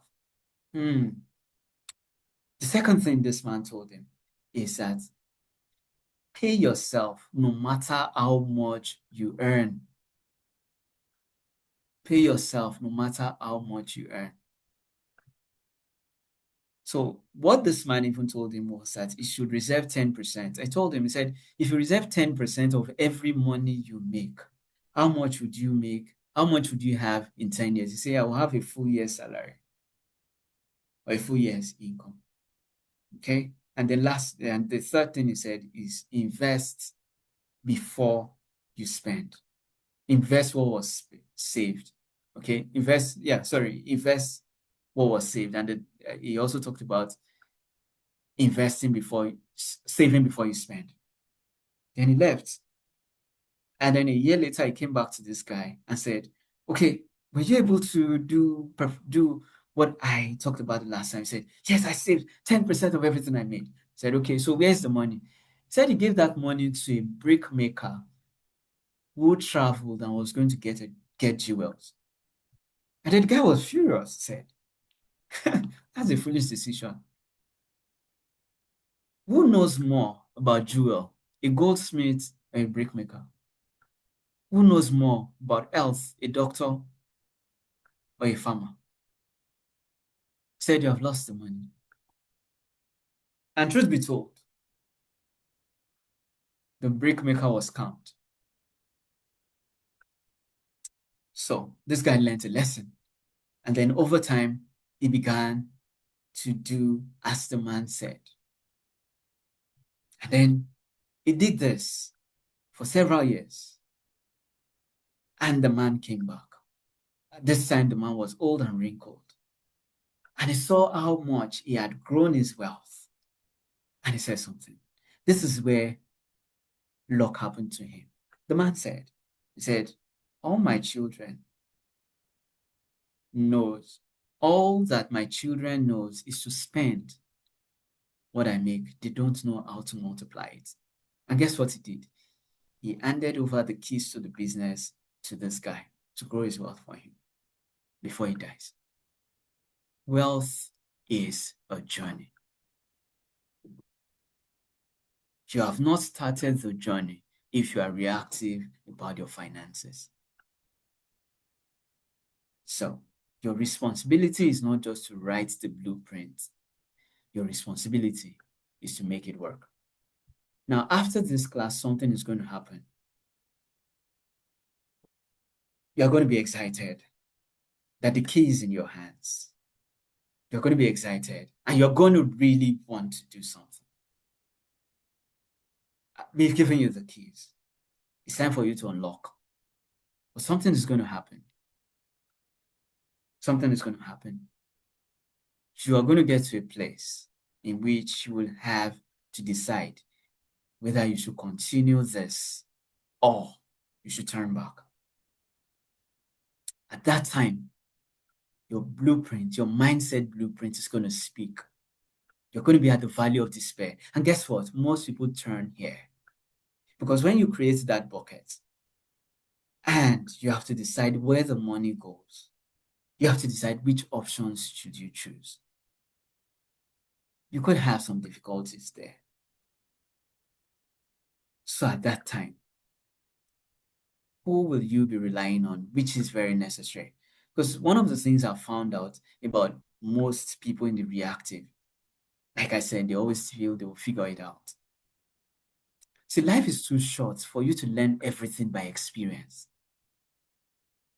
We want to walk with you through this journey so that you will not just turn back at the valley of despair, but you will take a slope of enlightenment. You know what to do, and then you are charged up for it. Before you now get to the plateau of sustainability, where that decision becomes yours, where by default you know what to do.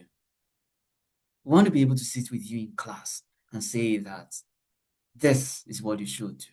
In fact, let's talk about that later. All right, so right now, you need a helping hand. You're excited and all that. But you might still find yourself like that young man who gave the money for jewelry to a brick maker for him to help him invest. And many of us here, I want to believe that many people have been scammed at one point or the other. I have been. But in order for you not to go through that, we would love to be your coach. Okay? So here's what we'll do with you. We'll break the barriers because the first barrier is in your mind. The first barrier is in your mind. We are going to spend the next 1 month, in the month of March, to break those barriers in your mind so that you can function with clarity. You can function in creating those pathways, in creating your bucket, in creating the pathways that's needed for wealth creation. Secondly, we are going to sit with you, in a group coaching session to create the system. We are going to create your system. You're going to go through that process. We are going to go through the process with you. Number 3, we will introduce you to wealth by amplification. Now, there are 2 ways by which people build wealth. The first way by which people build wealth is building wealth by reduction. So this is what they do. They will reduce their lifestyle so that they can have enough money to invest. And then when they have done that for 30 years, they can have a good life. So when they are able to do that after 30 years, maybe by then they are 60 or they are 65. At that period, they have a life they have to retire from. They can't even enjoy the wealth because the bones are weak. Guys, aging is real. Ask your parents, your grandparents, aging is real. The second way is to build wealth by amplification. How do you build wealth by amplification? You build wealth by amplification through three things. Three things. Number one is that you turn your liabilities into an asset. Every liabilities into an asset, right? So that the liabilities you have, your house, your car, can generate income, wealth for you. Now get this right.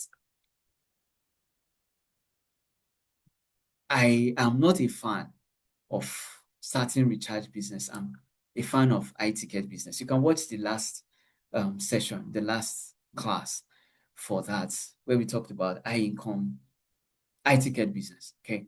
So liabilities, you can use liabilities to generate wealth. Secondly, you can use the greatest asset you have, use yourself to generate assets, to generate wealth. That's what's by amplification. And the third asset is using your asset, your money, to generate wealth. That's how you build wealth by amplification. Number four, we'll change what you say to yourself daily. You're going to have 30 days. I think it's a card. It's a virtual card with which you can use to change what you tell yourself daily. So if we're able to do this with you, do you think you will be up to a good start? This is it. We know that the challenges of starting is going to stare you in the eye after this class. Therefore, we feel that we should work with you in this course. So we are going to have the 1 month financial architecture accelerator program. It's going to hold in the month of March. And today is the last day. We are going to pitch the March edition to people. So everything I have said and many more, you are going to have at the financial architectural program. For that 1 month, the cost of this program is just 39,000 naira. Every day you are going to receive content from us, from myself and my team and our team.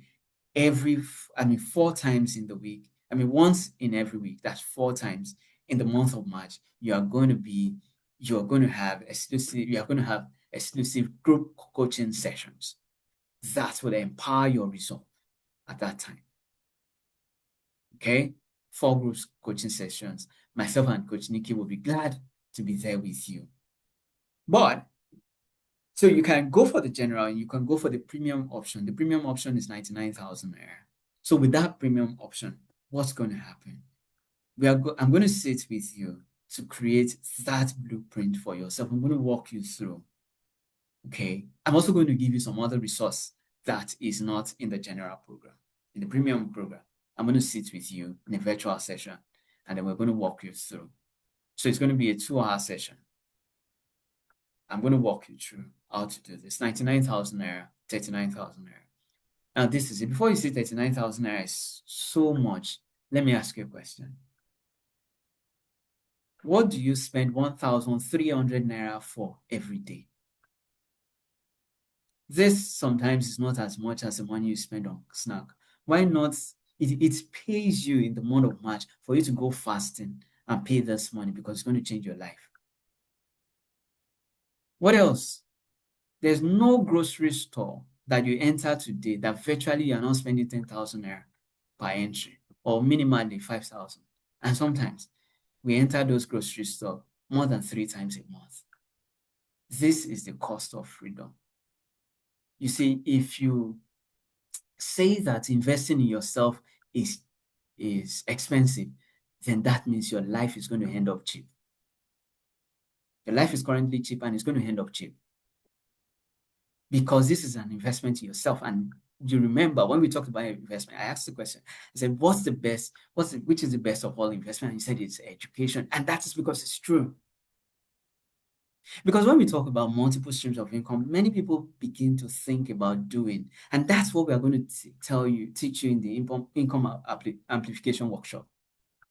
It is not about you doing more. It's not about you selling shoes, selling clothes, selling beans, selling rice. That's not what about this. You see, some people are running systems currently that can never give them wealth.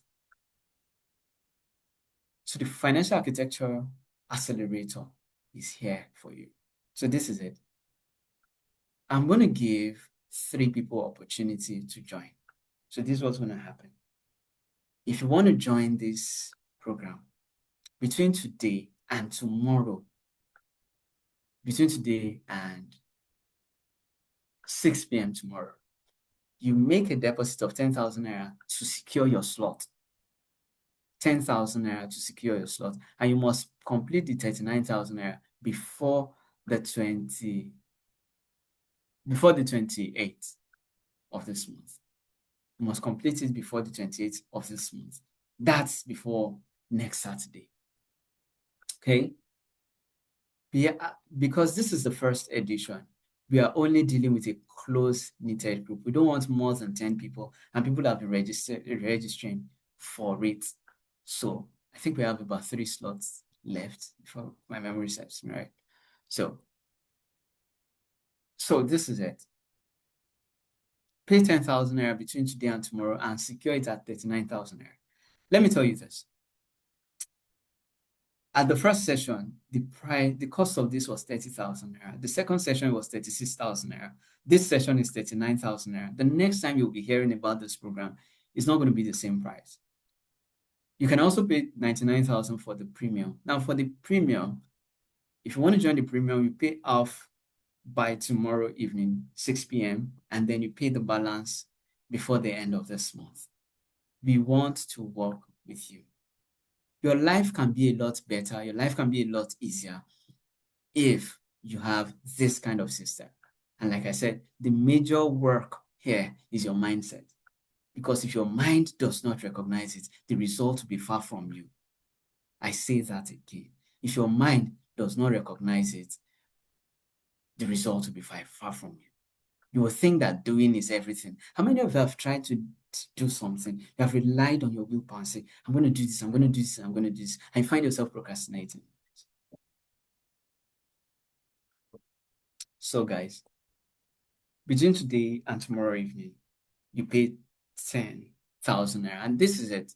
Once we have 3 slots, we have how many people here? We have, 16 now. I think we had 21 at some point. Once we have the 3 slots, it is closed. We are not accommodating any other person because we want it to be as small as possible. Okay? And guess what? And you will not be added to the group until you are done paying. All right? You will not be added onto the group until you are done paying. So you have an option today to walk out of this conversation and feel that everything is fine. Well, fine. If you can do it yourself, beautiful, I'll be glad. Just make sure that when you are writing your story, you add my name to it. Okay. So, but if you need us to help you in strengthening your mind, in going through this income amplification workshop, you saw the 3 types of amplification I talked about. If you want to go through it with us, then we look forward to.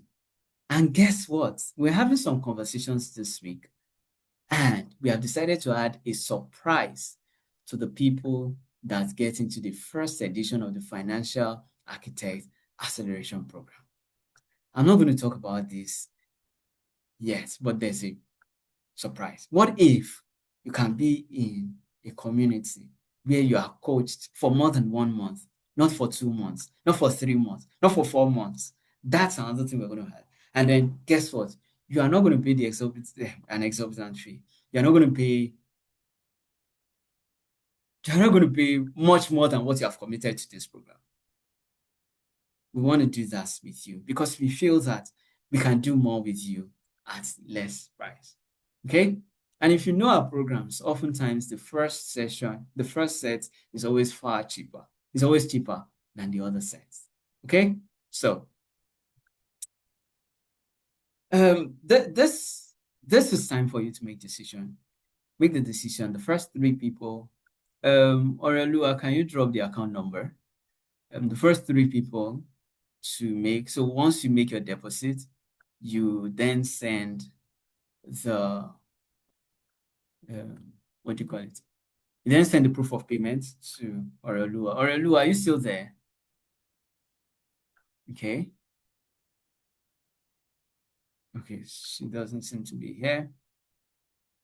So okay, so what you do is start any of the admins in the group and then tell them that you want to pay for the program. This opportunity is opened. Make 10,000 naira deposit. This opportunity is opened to only 3 people from this call. Okay. So next Saturday, we are going to have a special time. And that special time is the launch of our 10X acceleration program. Yeah, I'm glad that we are going to do this. For 12 months, we're going to be mentoring people in 10Xing their outcome. So within that 12 months, you're going to learn how you are going to 10X your portfolio, 10X your business, 10X yourself within that 12 months. Okay, already people have registered for the accelerator program, but we want to open the door for many people, for more people to attend the acceleration launch, not the program, yeah, launch. So when you get there, you can also decide to join that program. But this is it. It's attending is free, but we will need you to do certain things so that we can be sure that the people that are attending this program are ready to commit and are interested in others. Okay. So for those who have paid for this program or have started paying for this program, of course, you don't need to meet any of these criteria. So there are 2 things you can do for you to join this program next week. All right. Number 1, you invite a friend that you have never invited to our programs before. You will be at the launch. At that launch, we are going to be talking about what this program is about. We're also going to show you the curriculum of that program. Okay. So, but this is it. If you want to attend that program, invite a friend you have not invited to any of our programs, any of our events before. Okay. Invite a friend. So if you want to invite a friend and be part of it, send me a message or send any of the admins in the group a message today, right? Another thing you can do is for you to do a 90 seconds video of how the financial operating system bootcamp has impacted you. So you do any of these 2, you're going to be at the launch of the 10X acceleration program. All right. Okay. At this point, I want to take questions. Do you have questions? I had to rush up on everything so that I do not overshoot my time. But if you have questions, I want to hear your questions. You can drop your questions in the chat. I'll be glad to take your questions. Any questions? Questions. Anybody got questions? Drop in the chat, or you can unmute yourself and drop your questions. I'll be glad to take those questions.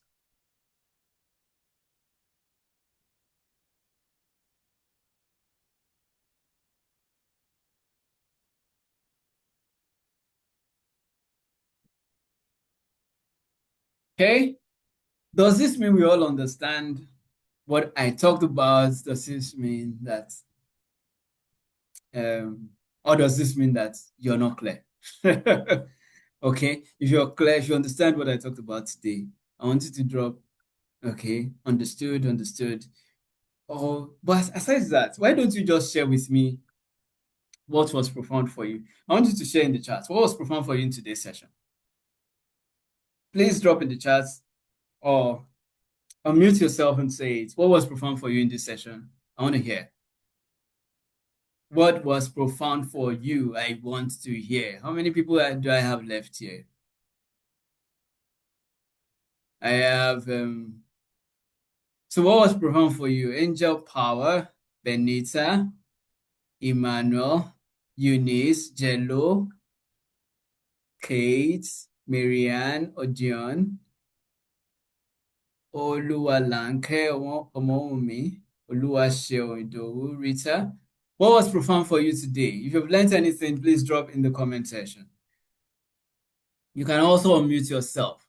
Please understand that feedback helps us. We want to know if this got through you, this got through to you. Is someone saying something this evening? I want to hear you. Are you saying something this evening? What was profound for you? What did you learn today? And while you're doing that, I want you to do this after this class. don't sleep. I say it again. Don't sleep after this class. Go back to that blueprint. Okay, did she drop the link to the blueprint? Okay, let me get the link to that blueprint for you.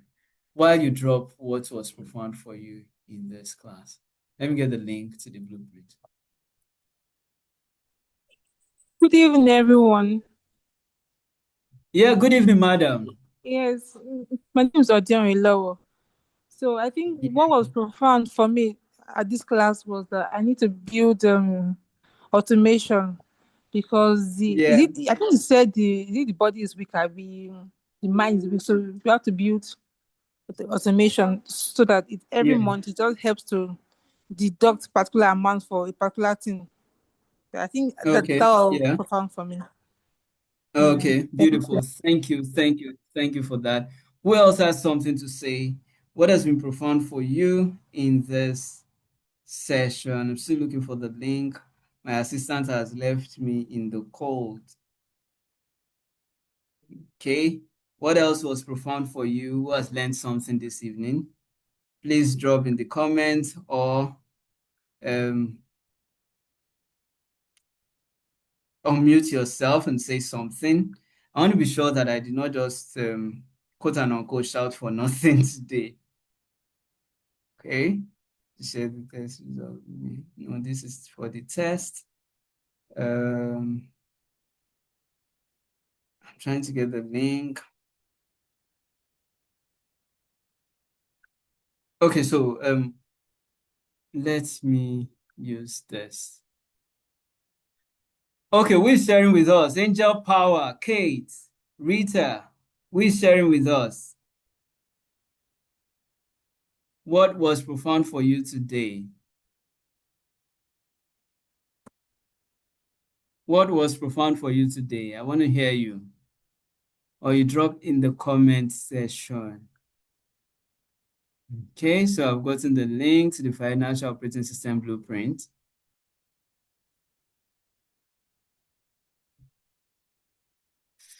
Okay, view public link. Okay, so after this session, just go ahead and download. I sent the link to the chat. Download this, and then you can document. So this is it. After this session, don't sleep. So what should you do? Download this document. Of course, it's free. Download the document and begin to fill. If you are not feeling anything this night, fill sessions 1 to 5. All right, fill sessions 1 to 5 and begin actioning it immediately. Fill session 1 to 5 and begin actioning it immediately. All right, that's one thing you should do tonight. Don't go and sleep. Take action tonight so that you can leverage on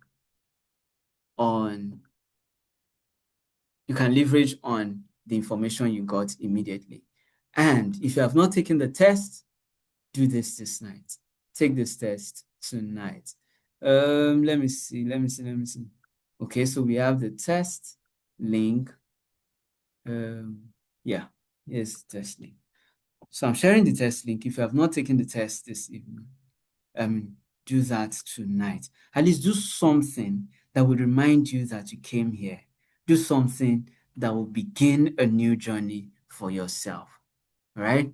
So once again, so nobody said anything. Thank you, Odion, for making me feel comfortable this night like that. So for other people, I wish you all the best. I hope to see you some other time. So if you want to be part of next week's class, I've told you what you need to do. So this is what I'm going to do.